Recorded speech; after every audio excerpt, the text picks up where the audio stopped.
सो है guys, welcome back to my YouTube videos. तो इस वीडियो में दोस्तों डिस्कस करने वाले हैं यहाँ पर कुछ इंपॉर्टेंट कंपनीज को और उनसे रिलेटेड कुछ इंपॉर्टेंट अपडेट्स हैं जिसकी बात करेंगे इस वीडियो में। तो चलिए दोस्तों वीडियो की शुरुआत करते हैं। सबसे पहली कंपनी की बात करते हैं। पहली कंपनी का नाम है जुपिटर वैगन्स लिमिटेड। बट इसको डिस्कस करने से पहले दोस्तों, अगर आपने अभी तक चैनल को सब्सक्राइब नहीं किया है तो चैनल को सब्सक्राइब करके बेल आइकन को प्रेस कर लो और सेबी रजिस्टर्ड टेलीग्राम चैनल को भी ज्वाइन कर लो, जिसका लिंक आपको डिस्क्रिप्शन में देखने को मिल जाएगा। और एक डिस्क्लेमर भी है, जो भी कंपनी से रिलेटेड न्यूज़ एंड अपडेट्स हम लोग कवर करेंगे वो सारी न्यूज़ एंड अपडेट्स सिर्फ एजुकेशन पर्पस के लिए है, सीखने के लिए है। तो इसको किसी भी तरह का इन्वेस्टमेंट एडवाइस मत समझना, आप खुद से रिसर्च और एनालिसिस भी कर सकते हैं। तो चलिए दोस्तों वीडियो की शुरुआत करते हैं। सबसे पहले बात करते हैं जुपिटर वैगन्स से रिलेटेड कुछ इंपॉर्टेंट न्यूज़ एंड अपडेट्स के बारे में। सो दोस्तों, अगर हम बात करें जुपिटर वैगन्स के रीसेंट परफॉर्मेंस के बारे में तो काफ़ी ज़्यादा ये कंपनी चर्चे में रही है और आज के दिन भी अगर देखोगे तो कंपनी का परफॉर्मेंस ठीक है। दो ट्रेडिंग सेशन में अगर कंपनी 30% से ज़्यादा की तेज़ी दिखा दे तो अक्सर क्या होता है, 3 और 4 ट्रेडिंग सेशन में कंपनी में एक प्रॉफिट बुकिंग जैसी चीज़ें हमें देखने को मिलती है। बट आज के दिन वो सारी चीज़ें हमें देखने को नहीं मिली। कंपनी अल्टीमेटली कोई बड़ा तेज़ी भी दिखाई नहीं, बट कंपनी में गिरावट देखने को नहीं मिली है। तो इसका मतलब लोगों का इंटरेस्ट अभी भी देखोगे तो जुपिटर वैगन्स में हमें ठीक ही देखने को मिल रहा है। और आज के दिन जुपिटर वैगन्स के साथ आरबीएनएल की बात करें या फिर आईआरसीटीसी की बात करें तो उसमें भी परफॉर्मेंस हमें ठीक देखने को मिल रही है। अब देखो दोस्तों, अच्छी तेज़ी के बावजूद भी जुपिटर वैगन्स अपने 52 वीक हाई से 35.9% आपको नीचे देखने को मिल रही है, यानी कि काफ़ी अच्छा खासा गिरावट अभी भी कंपनी में दिख रहा है। इसके 52 वीक हाई से ऑल टाइम हाई से देखोगे तो ये नंबर ऊपर भी दिख सकता है। ठीक है, अब सबसे इंपॉर्टेंट सवाल यहाँ पर यह है कि जुपिटर वैगन्स में गिरावट हुई है तो गिरावट के रीजंस क्या हैं। तो देखो दोस्तों, गिरावट के रीजंस जब आप सुनोगे तो आपको समझ आ जाएगा कि ये जो तेज़ी है इसमें आपको फोमो नहीं करना है। क्यों भाई? क्योंकि देखो 2026 के फाइनेंशियल ईयर की अगर हम बात करें तो उसमें जो यूनियन बजट हमें देखने को मिला था, उस बजट से जो मार्केट की एक्सपेक्टेशन थी रेलवे सेक्टर के एलोकेशन की, एलोकेशंस अकॉर्डिंग टू एक्सपेक्टेशंस हमें देखने को नहीं मिला था। तो ये उस टाइम की बात है जब मार्केट बहुत ज़्यादा बड़ी ग्रोथ की उम्मीद कर रही थी बजट एलोकेशन में। और उससे पहले क्या है कि रेलवे सेक्टर की जितनी भी कंपनीज हैं वही एक्सपेक्टेशन की वजह से काफ़ी ज़्यादा फोमो में थी और ज़बरदस्त परफॉर्मेंस डिलीवर करती हुई दिख रही थी स्टॉक मार्केट में। बट चीज़ें अकॉर्डिंग टू एक्सपेक्टेशन नहीं हुई। मार्केट में ज़बरदस्त प्रॉफिट बुकिंग देखने को मिला रेलवे सेक्टर की कंपनीज में। और ये चीज़ आपको नोट करना है कि अभी मार्केट में जो कंपनीज में आपको तेज़ी दिख रही है, चाहे जुपिटर वैगन्स की बात करें, आरबीएनएल की बात करें, आईआरएफसी की बात करें, ये एक्सपेक्टेशंस की वजह से 10 से 12% की ग्रोथ हमें देखने को मिलेगी पिछले फाइनेंशियल ईयर के एलोकेशन के कंपैरिजन में। तो एक्सपेक्टेशंस के हिसाब से अगर चीज़ें नहीं होती हैं तो उस केस में क्या है, जुपिटर वैगन जो भाग रही है इतना ज़बरदस्त, वो आपको एक बड़ा करेक्शंस भी दिखा सकती है। और साथ में दोस्तों आपको ये भी चीज़ नोट करना है कि पिछले 1 साल में कंपनी का बिजनेस भी कुछ खास अच्छा किया नहीं है। तो ऐसा भी नहीं है कि हमारे पास कंपनी से रिलेटेड अच्छे क्वार्टरली रिजल्ट की न्यूज़ है या फिर अच्छे ग्रोथ की न्यूज़ है, ऐसा तो कुछ है नहीं। तो कंपनी के रिजल्ट हमें उतनी इंप्रेसिव देखने को नहीं मिल रहे हैं। कंपनी से रिलेटेड कोई कंफर्मेशन न्यूज़ हमें नहीं दिख रही है, सिर्फ और सिर्फ एक्सपेक्टेशंस दिख रही हैं। और एक्सपेक्टेशन के बेसिस पे जब तेज़ी आती है तो वहाँ पर यह भी बड़ा डर रहता है कि एक्सपेक्टेशंस के हिसाब से चीज़ें अगर नहीं होंगी तो मार्केट जो पहले लेवल पे दिखा रही थी कंपनी को उसी लेवल पे वापस ला सकती है। तो इस वजह से मैं बता रहा हूँ आपको, जो तेज़ी अभी आपको रेलवे सेक्टर में दिख रही है वो तेज़ी में आप फोमो मत करना। फोमो करोगे तो उस केस में आपको परेशानी हो सकती है। मैं किसी कंपनी को ख़राब नहीं बोल रहा हूँ, बट मार्केट में जब फोमो क्रिएट होता है तो उसके अगेंस्ट में अगर आप रहोगे तो आपके लिए ज़्यादा सही रहता है। अदरवाइज क्या है कि लोग टॉप लेवल पे स्टॉक को लेकर फंस जाते हैं। क्यों भाई? क्योंकि वो फोमो में चले जाते हैं इस वजह से। तो ये काफ़ी इंपॉर्टेंट चीज़ है। अगर आप रिटेल इन्वेस्टर हैं तो ये सारी चीज़ें आपको डेफिनेटली नोट करनी है। और अगर आप रिटेल इन्वेस्टर हैं और बहुत पुराना एक्सपीरियंस मार्केट में रखते हैं तो आपको ये सारी चीज़ों का ऑलरेडी आइडिया होगा। सो अब दोस्तों वीडियो में आगे बढ़ने से पहले बात कर लेते हैं एक सेबी रजिस्टर्ड टेलीग्राम चैनल के बारे में जिसका नाम है ट्रेडर पाजी। अब ये सेबी रजिस्टर्ड रिसर्च एनालिस्ट हैं जिनका रजिस्ट्रेशन नंबर आपको यहाँ पर देखने को मिलता है और इनको 8 साल से भी ज़्यादा का एक्सपीरियंस है ऑप्शन एंड स्विंग ट्रेडिंग में। साथ में 3000 से भी ज़्यादा लोगों को ऑलरेडी ये ट्रेंड कर चुके हैं। तो इनके टेलीग्राम चैनल का जो लिंक है वो आपको डिस्क्रिप्शन में देखने को मिल जाएगा। लिंक के थ्रू जाकर जरूर इस चैनल को आप ज्वाइन कर लेना।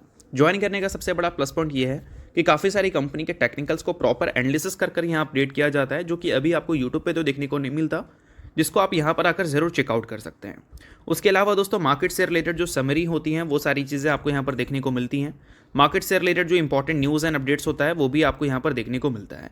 साथ में सेबी रजिस्टर्ड टेलीग्राम चैनल है तो इनके कॉल्स वगैरह भी दिखते हैं, जिसको भी चाहो तो आप चेकआउट कर सकते हो।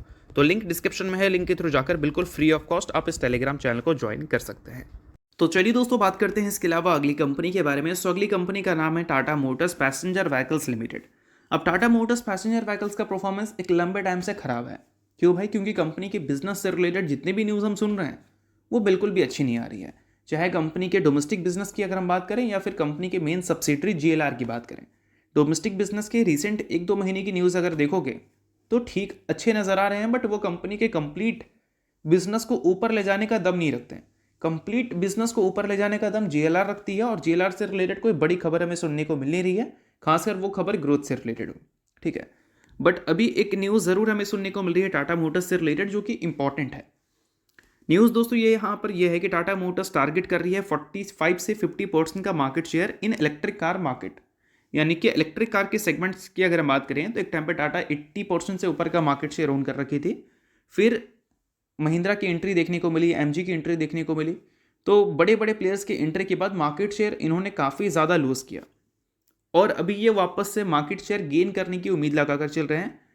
गेन की एक्सपेक्टेशन है 45 से 50% की, यानी कि 10 कार अगर बिकती है तो 5 कार टाटा मोटर्स की ही ईवी हमें देखने को मिलेगी।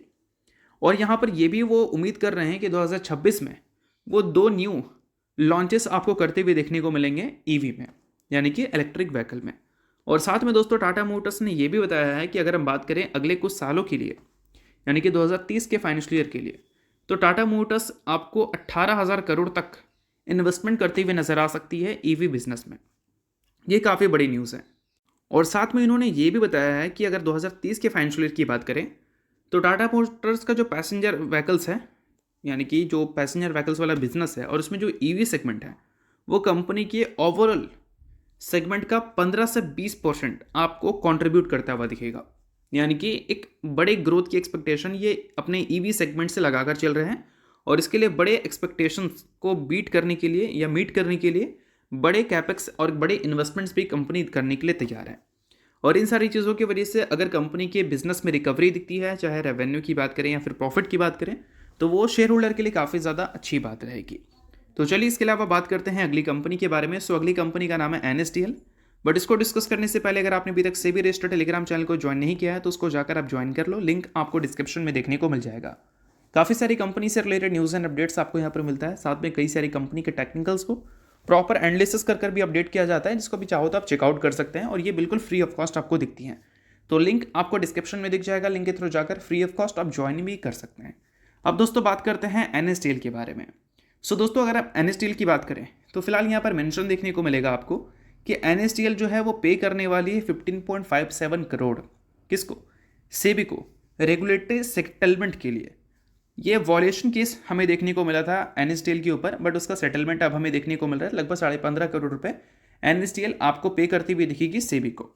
और साथ में दोस्तों अगर हम बात करें NSDL की, तो अभी के टाइम पे 24.7% ये कंपनी नीचे दिख रही है। IPO के बाद कंपनी की परफॉर्मेंस काफ़ी सही थी। अब काफ़ी सही इसलिए थी क्योंकि कंपनी बोल सकते हैं उस मार्केट में काम करने वाली थी जिस मार्केट की एक्सपेक्टेशंस काफ़ी ज़्यादा अच्छी मिल रही है, और वो है बोल सकते हैं डिपॉजिटरी का मार्केट। 55 का पी मिल रखा है इस कंपनी के इंडस्ट्रीज़ को। तो 55 का पी अगर मिल रखा है तो ऑब्वियस सी बात है कि उस इंडस्ट्रीज़ की जो कंपनीज होंगी उससे भी ग्रोथ की बड़ी एक्सपेक्टेशन होगी, और एक्सपेक्टेशन तो चलो ग्रोथ की अच्छी थी, बट रिसेंट टाइम्स में जो गिरावट हमें दिख रही है वो गिरावट कहाँ तक देखने को मिलेगी। तो देखो दोस्तों एक चीज़ मैं क्लियर कर देना चाहूँगा, अभी रिसेंट में जो गिरावट इस कंपनी में दिखी है वो गिरावट उस लेवल तक आ चुकी है जहाँ से और भी बड़ी गिरावट आना थोड़ा सा मुश्किल है। अब अगर हम कंपैरिजन करें CDSL और NSDL को, दोनों तो एक ही मार्केट की कंपनी है, CDSL मार्केट लीडर है, बट अगर हम रेवेन्यू पॉइंट ऑफ व्यू से देखें तो NSDL के रेवेन्यू में ज़्यादा दिखते हैं। तो अभी के टाइम पे जो कंपनी के सेल्स ग्रोथ हमें देखने को मिल रहे हैं उस हिसाब से कंपनी को जो मार्केट कैप मार्केट ने दे रखा है, कितना मल्टीपल्स दे रखा है, तो NSDL का हमें 15 देखने को मिलता है और CDSL का 29 देखने को मिलता है। यानी कि सेल्स ग्रोथ के कंपैरिजन में मार्केट कैप NSDL को कम मिल रखी है CDSL के कंपैरिजन में।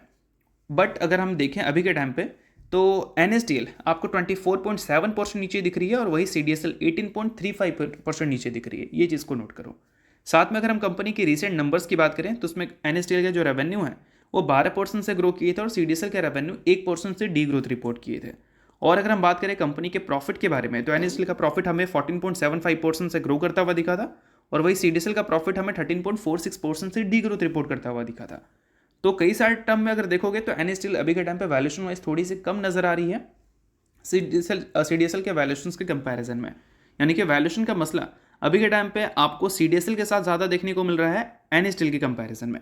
एनएसएल का वैल्यूएशन 62 दिख रहा है, सीडीएसएल का वैल्यूएशन 66 दिख रहा है, यानी कि वैल्यूएशंस के करेक्शन सीडीएसएल में पॉसिबल है, एनएसएल में पॉसिबिलिटी थोड़ी सी कम अब हमें देखने को मिल रही है। तो ये सारी चीज़ों को आप जरूर नोट कर सकते हैं, बट चीज़ें सिर्फ एजुकेशन पर्पज़ के लिए, इस चीज़ को भी आप ध्यान में रखना। तो चलिए इसके अलावा बात करते हैं अगली कंपनी के बारे में, जिसका नाम है बैजल इंटरनेशनल लिमिटेड। रिसेंटली दोस्तों कंपनी ने अनाउंस किया कि 26 दिसंबर को ये बोर्ड मीटिंग कंडक्ट कर रहे हैं। यहाँ पर कंपनी का प्लान है बोनस इशू करने का। सो अगर आप इस कंपनी के शेयर होल्डर हैं तो इस डेट को आप नोट कर सकते हैं, शेयर होल्डर नहीं आप इग्नोर कर सकते हैं। न्यूज़ थी इस वजह से मैंने बता दिया, बाकी ये किसी भी तरह का रिकमेंडेशन नहीं है। तो होप करता हूँ ये वीडियो आपको अच्छा लगा होगा। लाइक कीजिए, परिवार सब्सक्राइब कीजिए। वीडियो के लिए बहुत बहुत शुक्रिया।